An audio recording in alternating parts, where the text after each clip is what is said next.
All right, I'm with the man, the myth, the legend, Brett Wiener, and he's always been a gentleman, legend, knows how to handicap, kind of a smart ass. I like that. Old.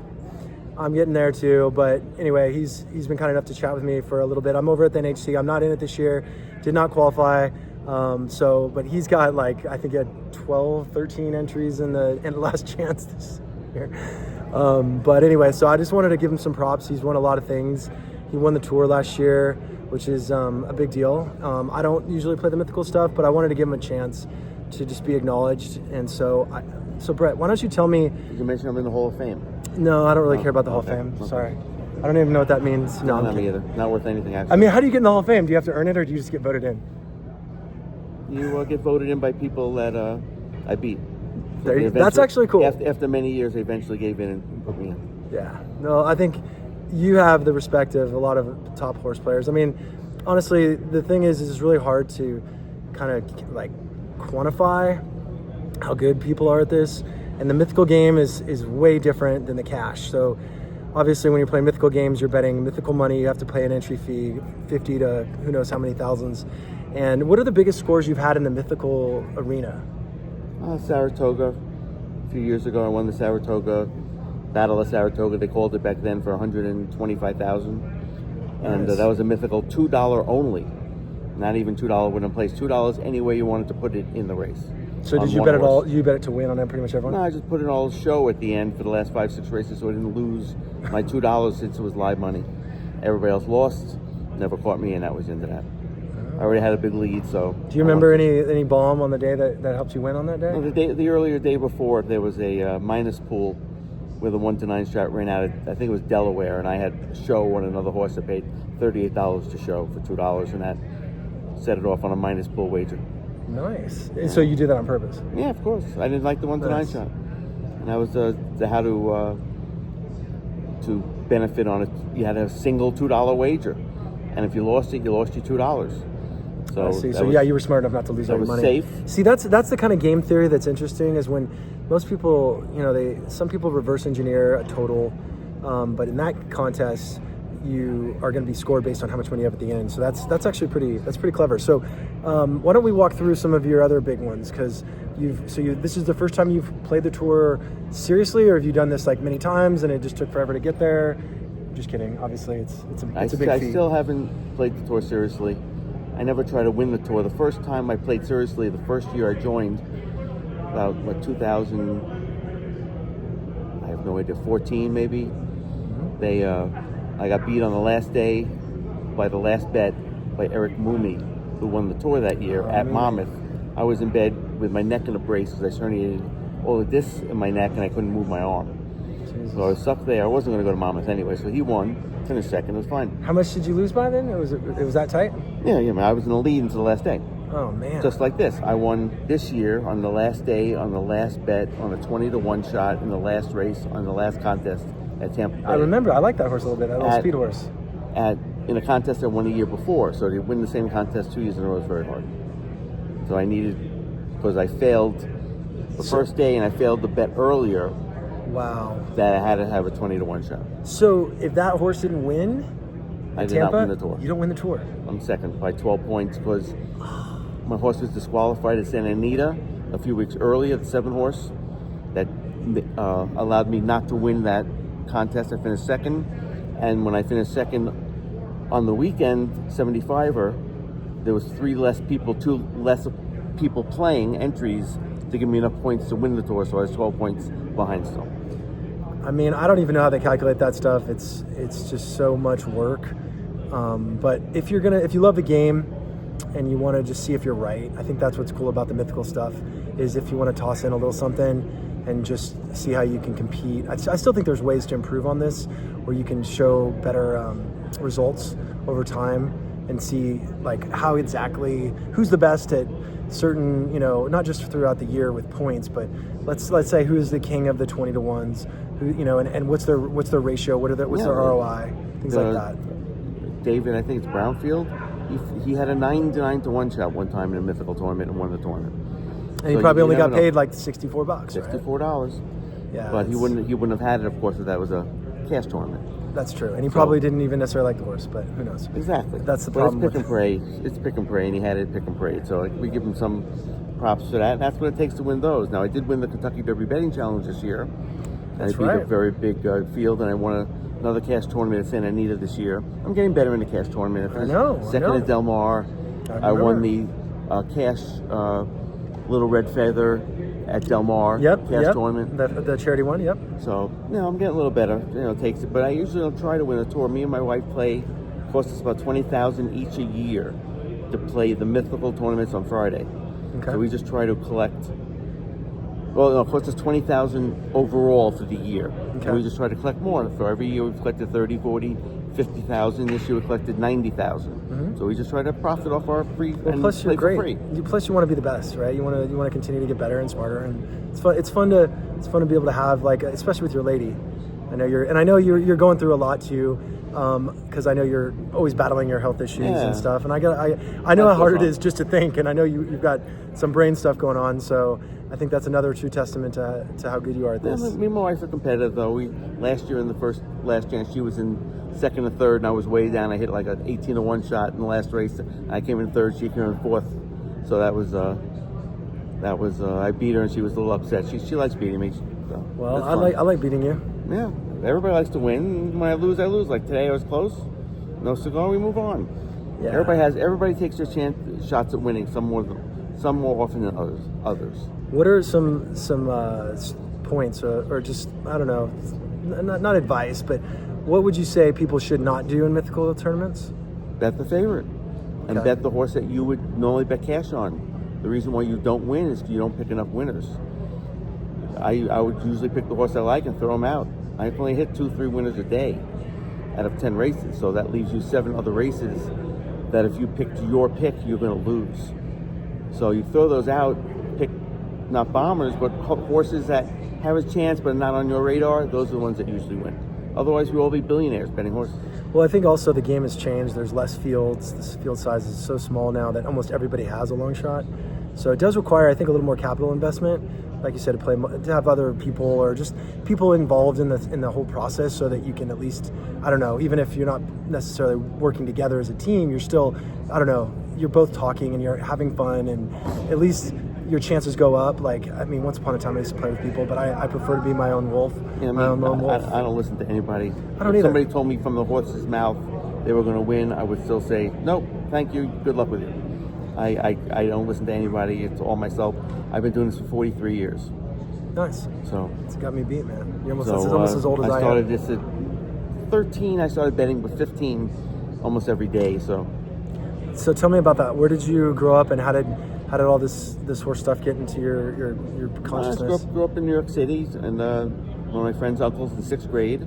I was 10, I think, in 6th grade, and took us to the track. I hit every race and hit the Al Satellite won the last race at Aqueduct. And I had the 5, 6, 7 box. He was at 10. He got disqualified, and it came in 6, 7, 5. I hit the strip for like $2,000, and that was the start of it. Yeah. I know. I think everyone has an initial hook story. Mine was probably a trifecta for over 100 and something off of a $2 bet, and then obviously the brain. Like, I think this game is designed for thinkers. I like what Gibson Crothers always says, that it's the thinking man's lottery, but it really is just about intellectual exercises. I think that's one of the things that'll keep you alive for a long time, is when we move our minds like this. It's I don't know, it adds like a mission for life. Like, we just want to get smarter and better and beat people, and just, I think that's what's cool about you and I, is we're always competitors, but we'll always root for each other if we're out, but it's nice because some people they don't want to see you win, and it's okay. Yeah, well, you root for people who try hard, and some people that just throw money around, and I don't like that. I like people who think and have a strategy and deserve to win. I'm not a big fan of lucky winners. Yeah, I don't like the last. That's why I don't even like many of the live games, because somebody can just find a price at the end. Yeah, but you go all in early, so you build up a lead usually. So here's the thing. You're always in a lead. No, not necessarily. Tony Zoo comes from behind. You're the leader usually. Well, to me, it's about the horses. So if I have certain horses in certain contexts, I'll swing early. I find that the game is so dry, and that there's not as many opportunities, that you oftentimes will have to take a big swing in the Early. first couple races. Yeah, and if that means everything, that means everything. If it And you means, take your swings early, usually you make a hit, and then depends. but the power play on people. I'm not. But you and Frank Mastario, I think, and Tony Zhu are the three best at that. Oh, that's nice of you. I think honestly, there's a lot of players out there that are really smart. I think it's Marshall Graham, yeah. I mean, there's several. Like, Bay. yeah, he's good. I mean, I think honestly, there's a lot of people who so you have to have the horses. I think that's one thing that most people overlook sometimes in Mythical. They're playing so many races and this and that. But at the end of the day, like, you have to have the key horse, the key move. You have to have the ability to identify value over the long run. All right, so we're back from a little short break here, and we were talking about value and the importance of understanding this paradox that comes when you like a horse, you have high probability, but if the horse gets bet way too far down, it makes no sense. In Mythical, you really can't use these horses anyway. So the question is, if you like a horse at 15%, that's 7 to 1, 8 to 1, 9 to 1, should you use that horse, or should you use a horse at 8%? That's 20 to 1 or 25 to 1. And that's like the game of the Mythical, is actually trying to get to a very high number. So Brett, when you play, do you kind of start the whole like NHC, like you're going into this, you actually have a chance to win what? 5.8 million. 5.8 million, right? So that's like a big deal here. We're actually not just fucking playing for peanuts and $800,000 score, which is not peanuts. But you can. Are you? Is this both entries or one entry or what? I have to do it on entry number 1. If I win on entry number 2, I just get 800,000. Okay. Like everybody else. Okay. Well, I know a guy that has a couple of good horses for the weekend. So if you get in a pinch, no, I'm just kidding. But I would say when you tack this thing, are you going to be going in like more aggressive than normal because you have a chance for 5.8? Or are you going to play it more conservatively? Or are you going to treat all the entries the same? Like, what are you thinking? I will just do it as normal because I've had success the last 2 years making the semifinals, missing the final table by 1 pick each year. So I'll just keep on playing my value plays, and between 4 and 8 to 1. I'll bomb away when I think it's worth it, especially in a mandatory, because if you miss a mandatory long shot, then many more people will have it. So if you like a long shot in a mandatory race, which you have to make a pick in, when that comes in, there'll be 200 other people with it. If it's just an optional play, you may only have 10 or 20 people that pass you. So in a mandatory, for like a long shot, you have to bomb away and then hope for the favorite if your horse does not win. Yeah, I like that a lot. In pick and pray contests online, you have to try to look ahead to what horses are going to get bet down so low that you don't want them. And maybe you can get a little value that way. Okay, so what? So you said to me earlier today that you're going to be handicapping starting tomorrow, right? You're not going to look at it tonight. I will not know any horses that run until I walk in the door tomorrow morning and look at the scratches. Okay. This way, I don't have to fight with myself. If I like the 3 horse, and all of a sudden he has no action, or now the track's not playing to what he does, speed or closer, and it's the opposite. And now, because of the way the track bias is, I like another horse to fit that bias. I don't have to fight with myself to say, do I get off my 3? Do I bet the 5? And then it's a whole situation when the 3 wins and I should have done this. No, start fresh, make your pick, go. I think both of us handicap pretty fast. I think it gets easier, right? The more we've done this, and I think we've probably spent way too many months of our lives competing in this. I used to handicap 4 or 5 hours a night, every night for, like I said, 40 years. But now I can't read for comprehension, so I don't even actually handicap now. What I do is I actually scan the past performances on my computer, because it's backlit and I can see it, and just look for my angles that have been winning for me that week, that month, and over time. So sometimes they're long-term angles that I've liked for a long, long time, and I see it come back. Once in a blue moon, that horse is mine. Or angle that's been working for me 2-3 weeks in a row, I'll keep on it at that track until it fails. Yeah, I think that's very well said, and I think that's why you're so good at this, is you have that lifetime of experience, and those angles will pop up from 5, 10, 15 years ago. Yeah, why this jockey's riding for this trainer? Why is this horse cutting back? And if you see in his past that last time he cut back, he won, and you just have to look for all these different keys and different things that might show a red flag of why this horse is going to win today. Not tomorrow, not next week, or last time he ran good. It's what's going to happen in front of you at that moment, at that time. And you have a certain amount of picks, and you have to hopefully pick the right ones on the right ticket and have a good day. Yeah, I mean, I love how analytical you are, and I think how many people, when you look at this field, how many people do you think have a legit chance to win? Honestly, about 100 people. 100. But because it's 3 days, and cream rises to the top over 3 days, but anybody could get lucky on a given day. So the top 10 you could make, but winning is a whole nother thing. You have to be really good. Like Mike Gillum, who won last year, actually has been playing well all year this year, winning online, and very good. So he actually obviously improved his game and got him confidence with that win, and he's doing very well. So it's a lot to do with confidence, a lot to do with how you're coming into it. If you won before, I've been here, I think this is my 15th time, so a 14th time. So I'm not overwhelmed by it. I had a friend who joined me today for the first time ever in a live contest for the first and last, and it's just quite a little overwhelming the first time. So you just have to keep your heartbeat down, relax. If you make a mistake, there's 10 more races coming up, and recover. Yeah, and tell them what the first chance, last chance is again. Just so is the contest before the NHC to give you a first chance for this year to get in, or first chance for next year's NHC, and a last chance for this year's NHC. I'm already double qualified for 2026, so I was playing for no seats, just money and points. Yeah, I mean it's a pretty strong hand to have. So then, let me ask you about cash games for a moment here. Do you treat cash games the same as mythical? How would you compare the two? If I treated cash games as mythical and just played a large amount win in place on the same kind of horses I would play in mythical, I'd probably do better. But I like money too much. So when I get up to, say, at the Breeders' Cup, and me and my wife have 4 entries that I've won and not paid for, and we have 40, 50,000 in front of us on those 4 entries, I see no need to go all in and try to win the contest, because I don't need to. Some people feel the need to win the contest. I like money too much. So for cash games, I'm not the best player because of that. I'll take $1,000 exactor in the last race and try to win the contest that way, but I'll still leave with money. So I don't need to blow all my money to try to win a contest. For some people, like the person sitting next to me right here, will go all in, win the contest, and win the extra $80,000, $100,000, $200,000 prizes that come with it.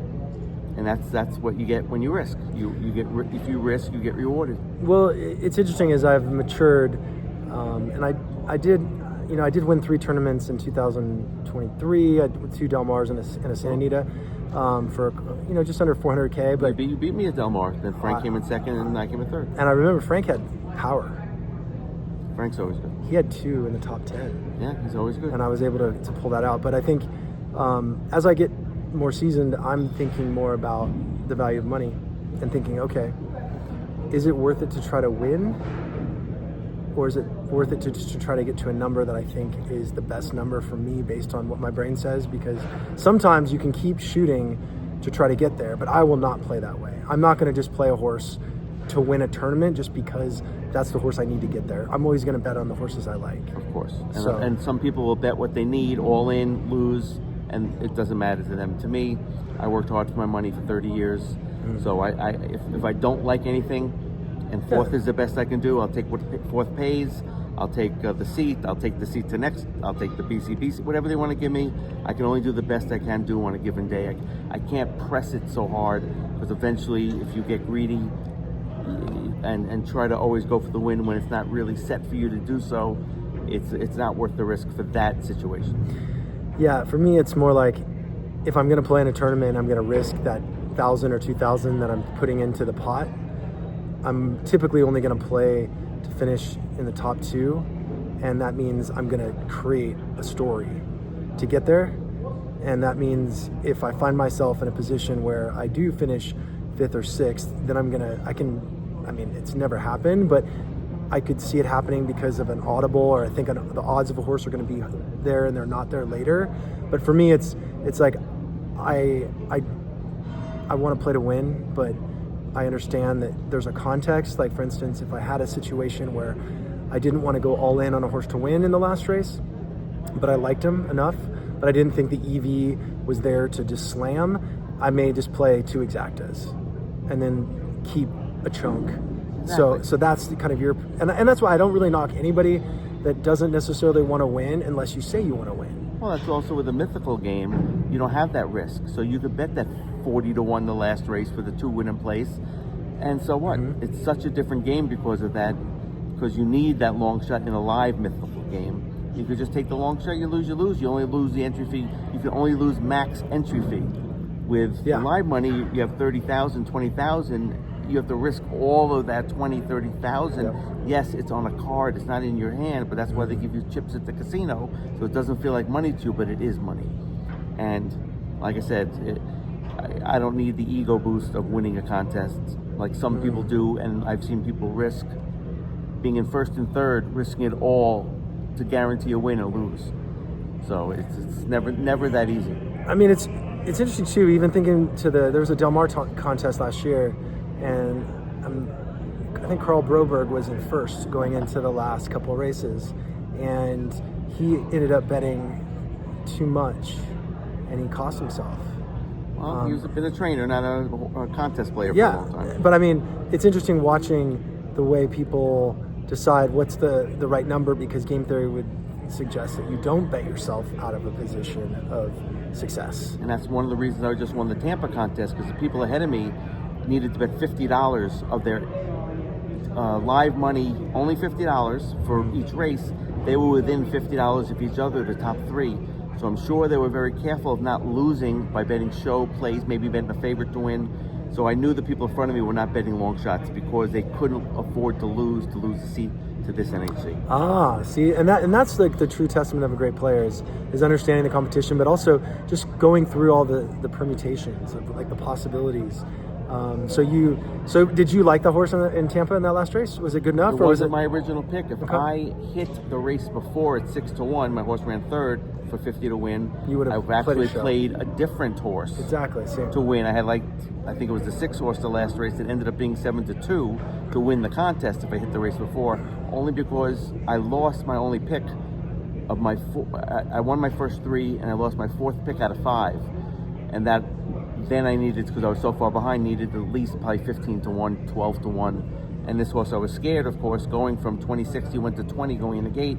I was actually at the window just in case he got bet down below that to 8-1. I would have to run and bet somebody else. Exactly, and that's what it takes. You gotta watch these odds, especially at the NHC. It's funny. I did look at that Tampa race, and I looked at that horse, and when I saw you hit it, I was like, I thought it was a speed horse in a race where the other speed, didn't get to the front. And the last sprint race, 2 races before, the other stakes race was won by Outside Speed, who cleared on the turn and just kept on outside 5 lane, where the grass was probably a little better. I wanted Outside Speed to the lane, and then they would have to come up the rail, I think, to catch him, which was not doing it that day. Yeah, see, that's the thing. It's all about the nuance, and that's what's difficult about NHC and having all these small tracks like Colonial Downs. And I will say this. I looked at the Fridays card, and I'm not in it this year. And this is probably the first time, second time in the last 14 years, I don't believe I've qualified, which is fine. You gotta take your lashings, whatever. But for me, this year is extremely difficult to find horses above 15-1. Oh yeah, like these horses. There's some very bad horses to get 15-1. If they were ready anywhere nearing a shot, it's hard to get 5-6-1 these days. I actually have a theory this year. I think the scores are going to be a lot lower. Like, I think and I'm always a contrarian, and I don't think it should be playing chalk. There's a lot of Oaklawn and Fairgrounds. It matters, but the Oaklawn Fairgrounds, it might rain. But if Oaklawn runs their races, they produce a lot of prices. Oaklawn is crazy, yeah. And we have 6 races at Turfway this year. So that is true. The Turfway stuff could really blow up. Aqueduct, usually Tampa is maybe 1 long shot, Gulfstream a couple, but they're mostly chalky. It's also about pairing those long shots too, right? Because there may be tons of bombs. There's somebody going to have 3 or 4 of them on day 1, and I think day 1 will be a little lower, but we'll see. I mean, there's 800 players. Santa Anita's rain, so that Is it supposed to? Yeah, it is supposed to rain. Yeah. Right, so that's not going to be any turf, which usually the turf is what it produces. The price is there. That's so right. it's going to be very short field. So it might, again, you just have to. Exactly. You got Oak Lawn Fairgrounds, Turfway Park. If they produce long shots, I wish they had Woodbine in it. Why we don't have Woodbine, I don't know, but that's another long shot track that I used to like. And the game here is you need to pick value. There's so many people that play cash that like to pick winners. Right away, when you see a 2-to-1 shot win early and 30 people have it, you know those 30 people do not have a chance to win the NHC. They're betting too exactly. I wanted to ask you about the mental and the emotional part of this game. When you're a level-headed Aquarian, so you don't get too emotionally distraught. No, Is not that what my wife says? But. Oh, okay. Well, Sarah's great. I love Sarah. She's awesome. No wonder that you guys do well, because you guys have a good bond. But how do you go through the ups and downs, and how do you, if you do make a mistake, and let's say you don't get a bet in on time, or you change your opinion, how do you deal with that? Or are you obviously you're going through some health issues with your head and your? I don't let anything bother me. Nothing. So you just nothing steal? Nothing in my life could bother me. I could go out and somebody could crash my car. So what? Nothing. Is that because horses are going to bother me in the life?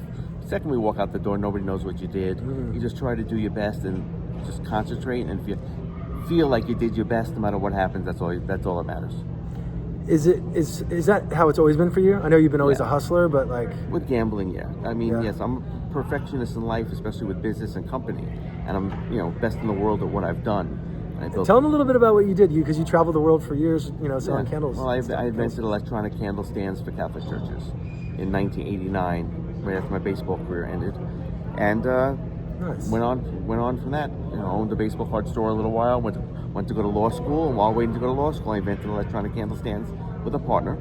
95 started my own company, and now put everybody out of business, and we're the only ones basically in the world doing it. But I'm a perfectionist the way the company runs.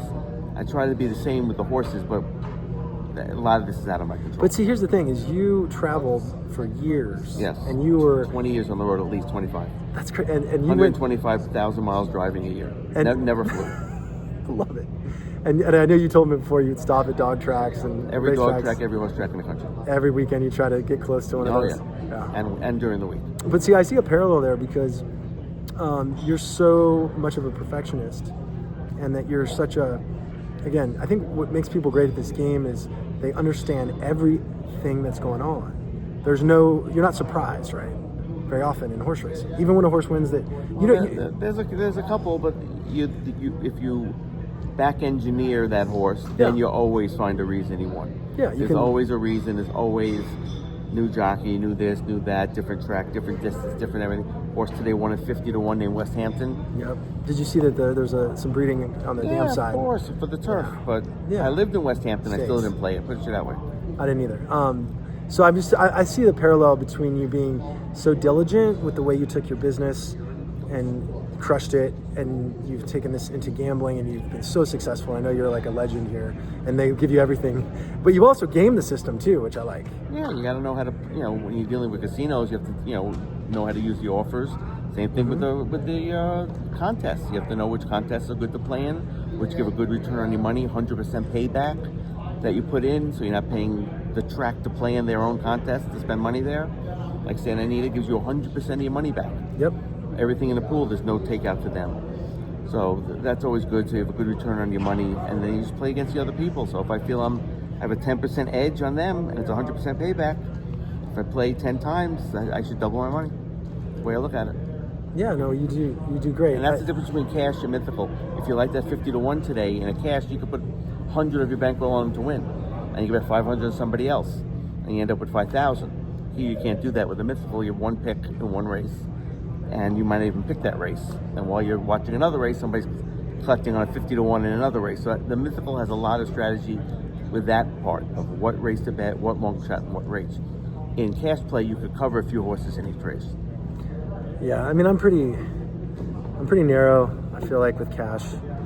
I look for very specific things like you, and it's just, I just want to lock in on that. But some people bet 4,000 to win on the 2-1 shot, and then put 100 to win on a 25-1 shot, just in case. Yeah, and that's fine. At least covers your bet and stuff like that. That goes back into like money management, and I'll want to do more videos on, like, do you ever use the Kelly equation at all to try to maximize? You know what that is? No. Yeah. I've been self-taught, and I've never read a book. I've never read anything in my life. So. Well, that's usually the best way. It's like musicians that can just pick up a guitar and play a song and learn a little bit. But I think the thing that's cool about you is you're the way your mind works is you see it from, you're so philosophical. I think that you take it so deep. You're not just, you're looking at every little thing possible, kind of like with your work. I feel like you want to leave no stone unturned. And so you're looking at all the offers, like you're looking at this from every angle. And I think that's what helps when you're going to play at this level, because you're looking at 8 tracks, right? Or 7 tracks or whatever it is. And you're looking at, identifying less than 15 bets over hundreds of horses, right? It takes a lot of decision skills to be able to narrow it down, and then have the discipline. I think that's what helps me the most too, is like being disciplined, like being willing, like, to walk away from a solid 10-to-1 shot. Now maybe I'm different than you, but if I know this 10-to-1 shot should be 15 and he's not, and it's like, well, I have other price horses later that I can get, and I know I need to get, in the hundreds here at the NHC, then I got to walk away. And that's another piece of this. And I know you said you kind of have a soft rule. I don't bet the first race at every track, just to look at the bias. Until I pick a winner, I usually don't put a contest play in. Interesting. So I'll miss my first winner, but I also may save 6 picks doing that. So if I don't feel it and I don't get hot at one single track, then I'll just save my plays until I can feel what's going on. I know what's going on. I have an advantage. If I don't have an advantage, why use a pick? It's pari-mutuel. I'm picking against everybody here. So once I figure out a track, I may use the next 6 races at that one track, like Oak Lawn with big fields or fairgrounds. And once I see the bias and the flow and jockey trainers that are running and all this kind of other things, how the odds and the wagerings happen. If you don't have that feel, you just wait until you get it, and then once you're in the zone, then you use your picks. Yeah, no, I like that. When you bet in the cash games and you're going for the win, I feel only like 9 races sometimes, and only 1 or 2 you can play. Well, and that's the thing, is you usually can't bet both, right? You have to bet 1 or 2, one of the two. And so for me, if I'm going to decide to go all in or not, it's that feel kind of energy, the flow. Well, sometimes you bet both in a double to another horse in the next race. Sometimes you get away with that. Yeah. But see, for me, it's like if I don't like both of those horses, I'm not going to do that.